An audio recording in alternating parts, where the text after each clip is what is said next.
2026년을 맞이해서 주님의 복에 함께 여러분과 함께를 기원드립니다. 새로움을 의뢰합니다.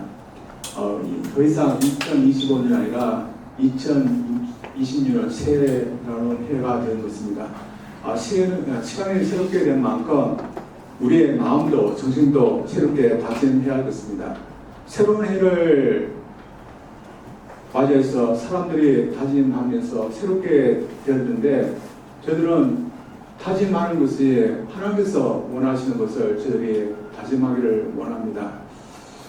많은 사람들이 다짐하는데 하나님께서 기뻐하지 않는 것을 다짐합니다. 그러나 저희들은 하나님께서 기뻐하신 것을 저희들이 다짐하기를 원합니다. 저희들은 주님을 믿기 사람이기 때문에 하나님께서 기뻐하는 것이 무엇인지 다짐하기를 원합니다. 그렇다면 하나님 아버지께서 기뻐하신 것은 무엇일까요? 그리고 믿는 저희들도 기뻐해야 하는 것이 무엇일까요? 예수님이 제자들에게 가르쳐 주십니다.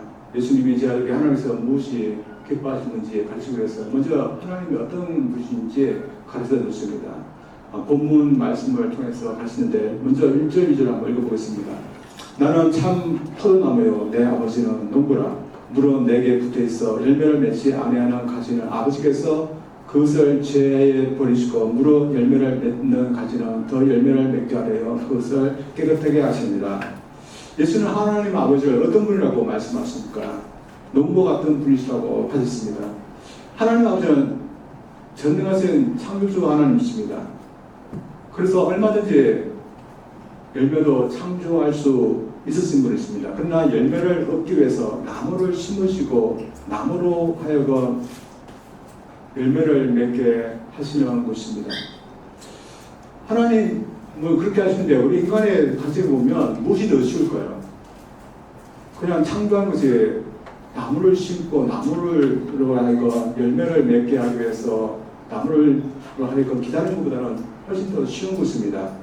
근데 하나님은 그를 창조하는 방법이 아니라 나무를 심고 나무로 하여금 열매를 맺게 하시는 것입니다. 이 세상에 있는 농부들 같은 거 어떻게 하겠습니까? 농부들 같으면 자신에게 그런 능력이 있으면 그냥 창조해 버릴 겁니다. 그리고 욕심껏 열매들을 창조할 겁니다. 그런데 하나님은 그렇게 하지 않고 열매로 하여금 나무를 통해서 맺게 하셨습니다. 이것은 하나님께서 원하시는 열매는 이 나무를 통해서만 열매를 맺을 수 있기 때문에 그 방법을 택하신 것입니다. 그래서 하나님께서 기뻐하신 것이 뭘까요? 하나님께서 심으신 나무를 통해서 열매를 맺는 겁니다. 그리고 하나님은 농부라고 했습니다. 하나님께서 농부이기 때문에 얼마만큼 열매가 맺히기를 원하시고 또한 기대하실까요? 조금만의 그 소식일까요? 그래서 한 송이 두 송이의 열매일까요? 그렇지 않을 겁니다.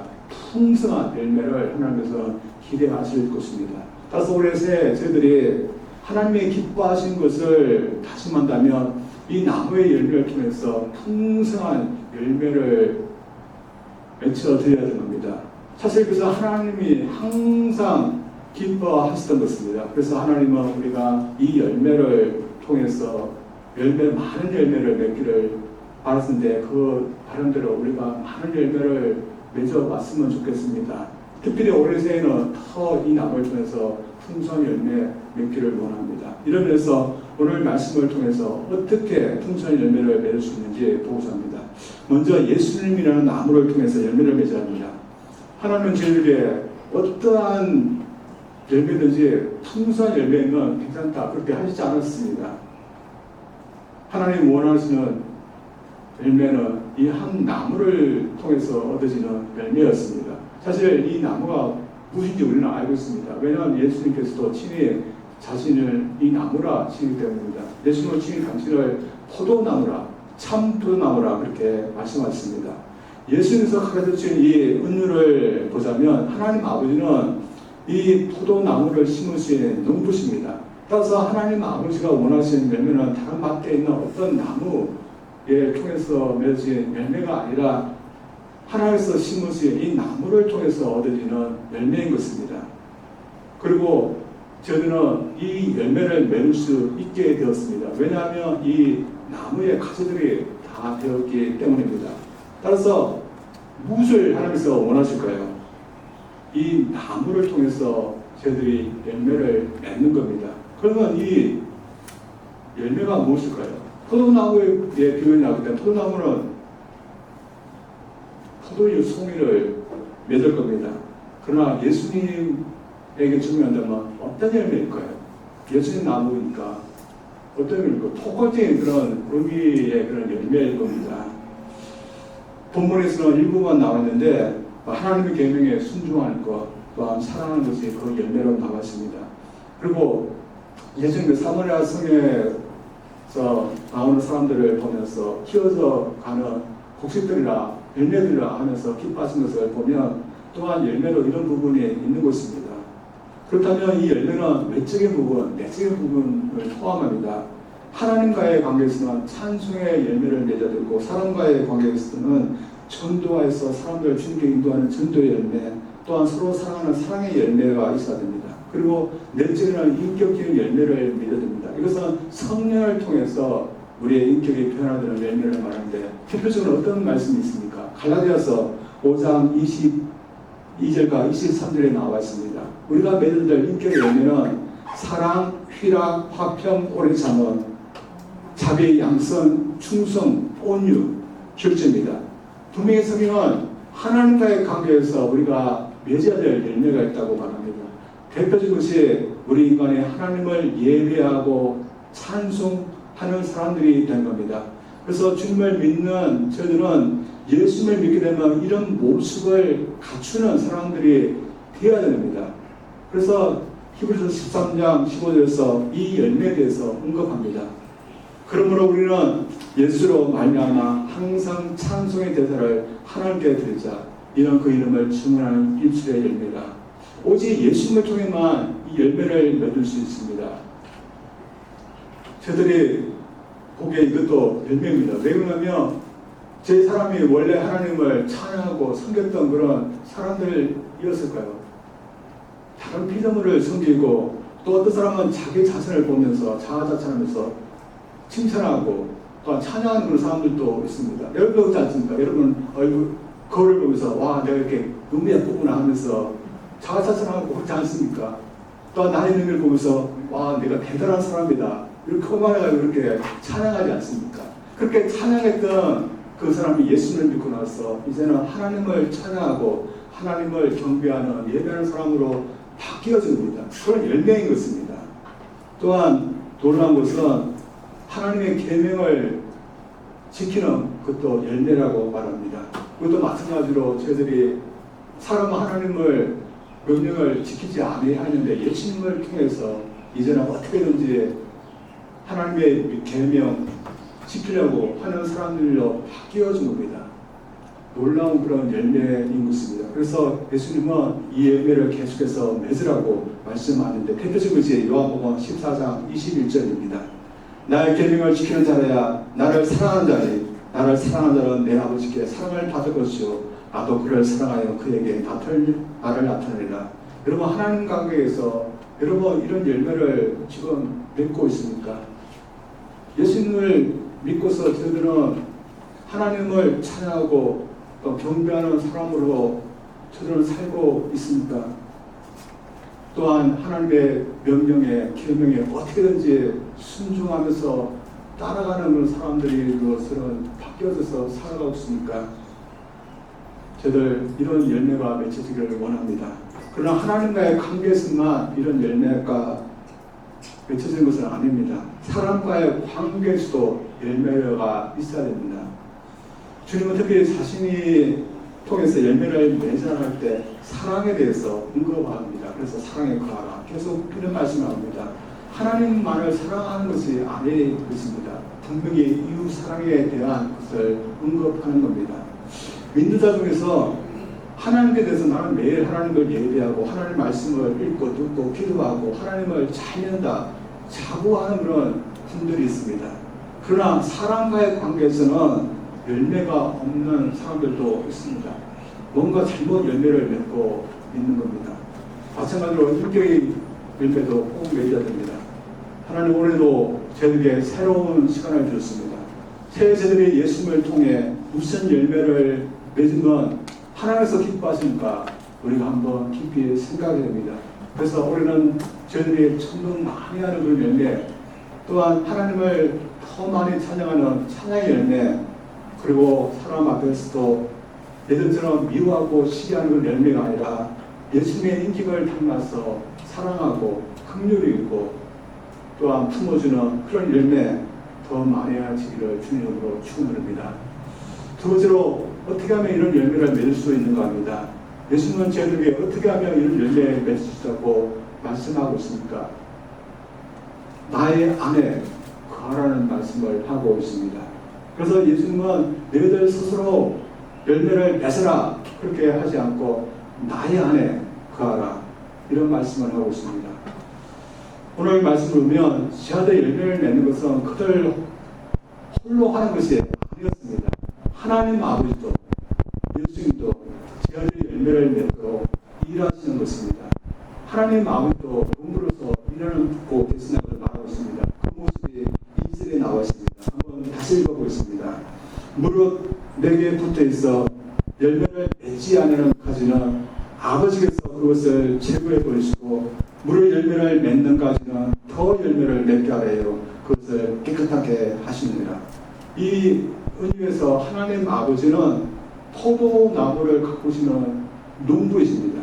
포도나무가 열매를 맺게 하기 위해서 농부이신 아버지는 무슨 일을 하고 계시는 것일까요? 가지치기를 하고 계시는 겁니다. 좀 더 2절에서 말하기를 열매 맺지 아니하는 가지는 그것을 제하여버리고 열매 맺는 가지는 더 열매를 맺게 하려고 그 가지를 깨끗하게 한다고 말하고 있습니다. 저는 이 부분을 읽으면 좀 떨리는 부분이 있습니다. 왜냐하면 열매 맺지 아니하는 가지는 잘라버린다는 말씀 때문에 그렇습니다.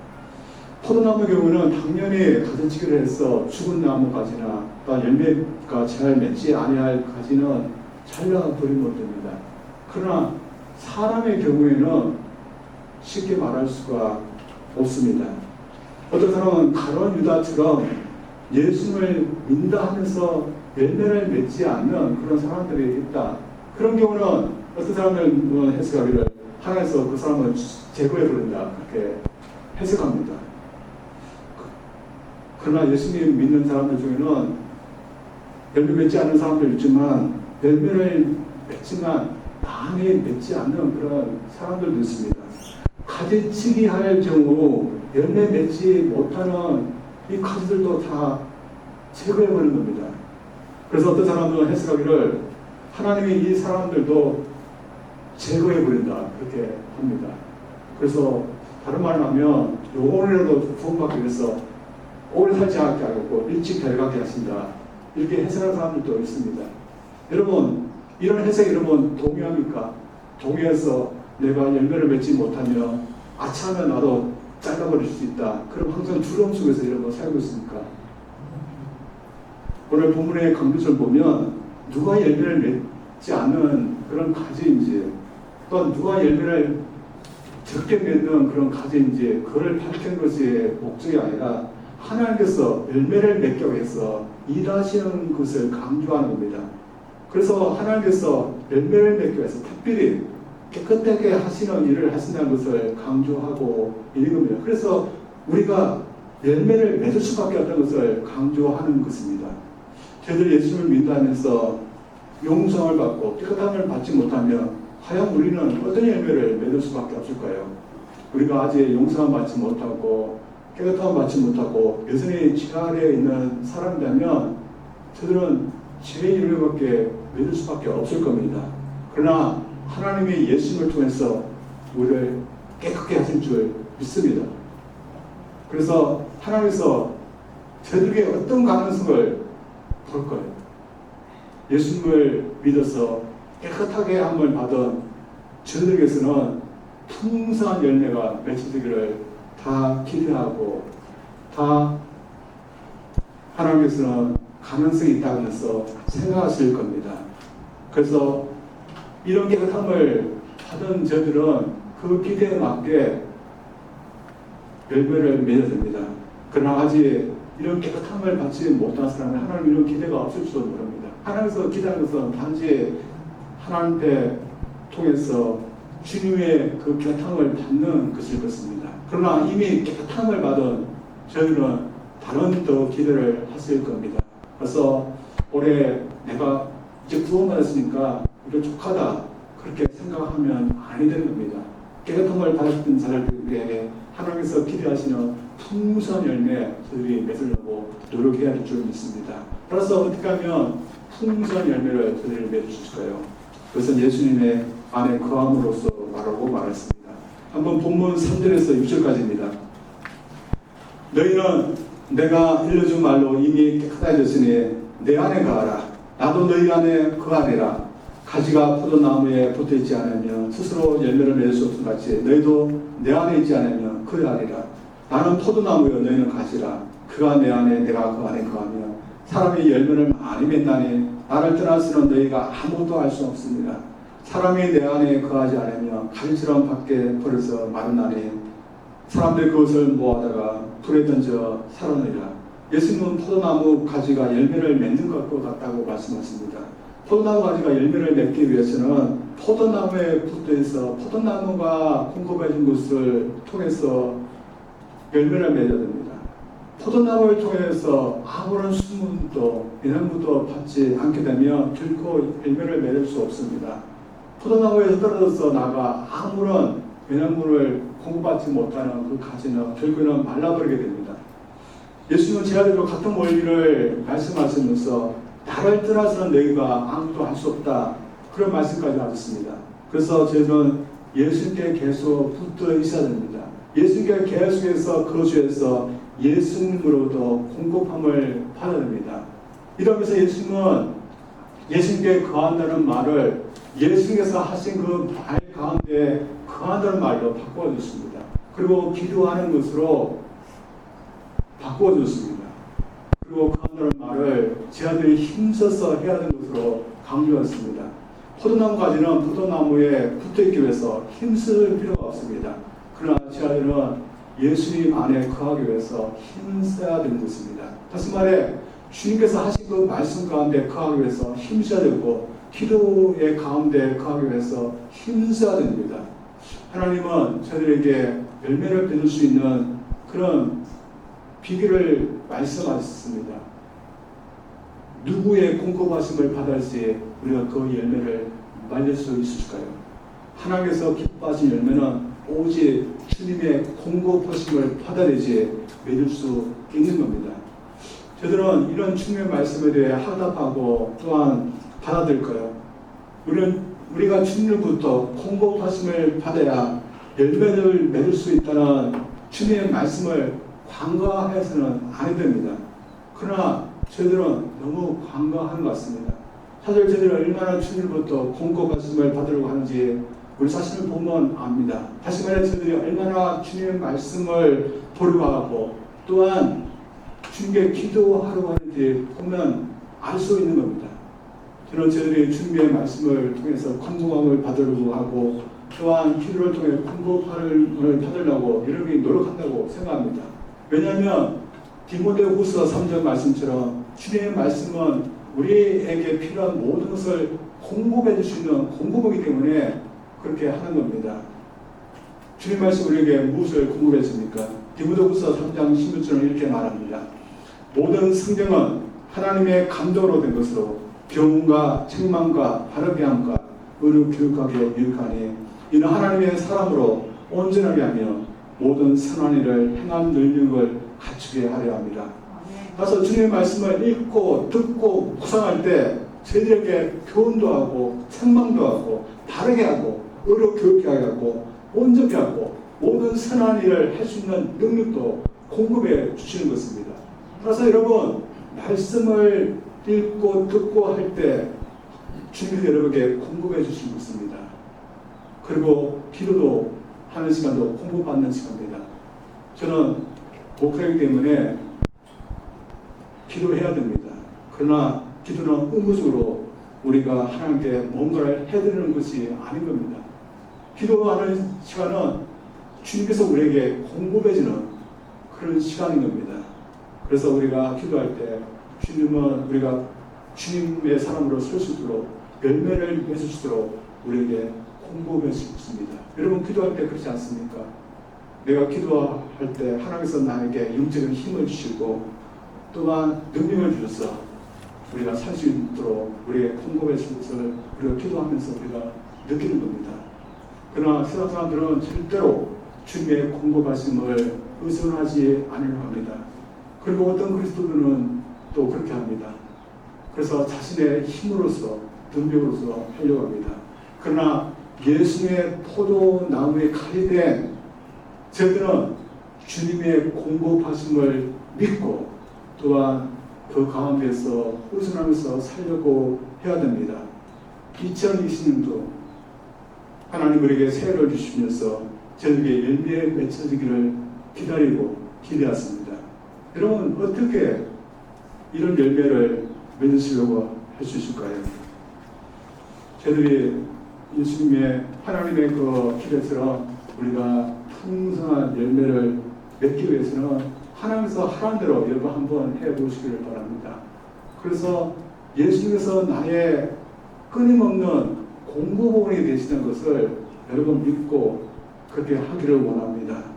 그래서 내가 말씀의 공급함을 받아서 주님의 힘으로 전도해서 전도의 열매 맺기를 원합니다.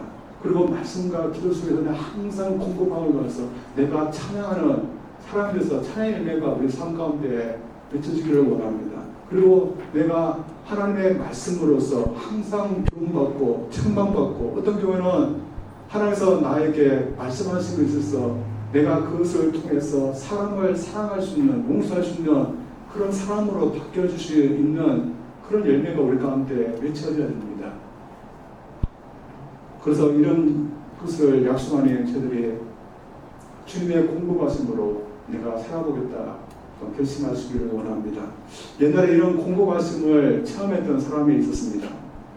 제임스 무어라는 사람이 쓴 다 실패했을 때라는 책에 나오는 그런 사람인데 그 사람 이름이 로버트라는 사람이었습니다. 이 사람은 보스턴의 주택단지 개발업자로서 자본금만 그 당시 돈으로 3,200달러나 되는 그런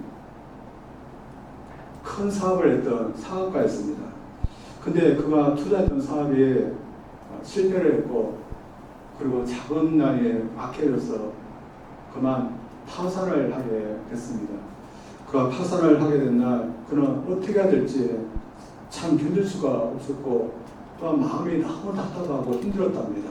그래서 지나가는 길에 차를 세우고 한 교회에 들어갔답니다. 그리고 교회당 안에 그 한 구석에 앉아서 하나님께 기도했답니다.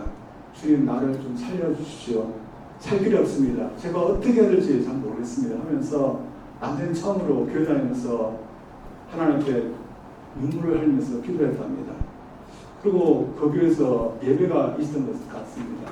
그리고 설교 말씀을 듣게 됐습니다.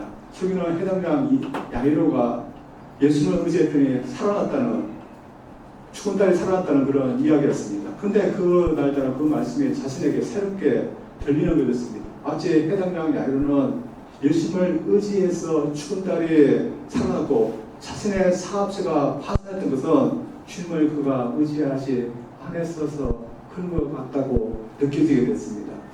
그리고 실제로 그는 사업을 하면서 주님을 의지하지 않았습니다. 주님을 앞에 기도할 때 또한 말씀을 들을 때 그에게 필요한 것을 주셨습니다. 비록 그것이 책망이었습니다. 자신에게 왜 이렇게 됐는지 하나님께서 말씀을 통해서 책망하시는 거지만 그에게 꼭 필요한 공급이었습니다. 사실 그는 답답하고 힘들고 그래서 기도했고 또한 말씀을 들었습니다. 그럴 때 주님께서 그에게 가장 필요한 것을 공급해 주십니다. 그리고 그 공급함으로 인해서 그가 힘을 얻어서 다시 살게 됐습니다. 그리고 그 이후로 그는 주님의 공급하심에 의지하면서 살게 됐습니다. 그 결과가 어떻게 됐을까요? 자신의 힘으로서 살는 것과 비교할 수 없는 것이었습니다. 그래서 그가 주님께서 공급하시는 그런 힘과 지혜를 갖고서 다시 사업을 하게 됐습니다. 풍성한 열매가 맺히게 됐습니다. 단지 사업이 잘 되는 그런 풍성한 열매가 아니라 많은 사람들을 또한 돕는 그런 풍성한 열매가 맺혀지게 됐습니다. 저도 얼마든 이 사람처럼 풍성한 열매를 맺을 수 있다고 믿습니다. 그래서 여러분도 하나님께서 기뻐하시는 열매를 맺을 수 있는 공급원이 주님이심을 여러분 믿고 믿으면서 믿음 생활할 수 있기를 원합니다. 그래서 기도하지 않고 말씀 안에서 거하지 않아서 아무런 열매가 없는 그런 삶이 아니라 공급원 되시는 주님께 나가서 그런 공급원을 매일매일 끊임없이 받아서 저들이 풍성한 열매 저들도 맺기를 원합니다. 저는 오늘 말씀을 준비하면서 우리 그리스도의 삶이 참 진정으로 우리 주님을 나의 공급원으로 믿는지 참 많이 생각이 됐습니다. 여러분 삶은 어떻습니까? 내가 진정으로 주님께서 나의 공급원이라고 여러분 믿습니까? 우리 주님은 우리에게 충분한 것을 공급할 수 있는 나의 생명도 나의 복을 주시는 공급원이 되시는 것을 이런 믿고 주님 앞에 나가서 공급받아서 풍성한 열매 맺을 수 있는 저들을 주님으로 축원드립니다. 기도합니다.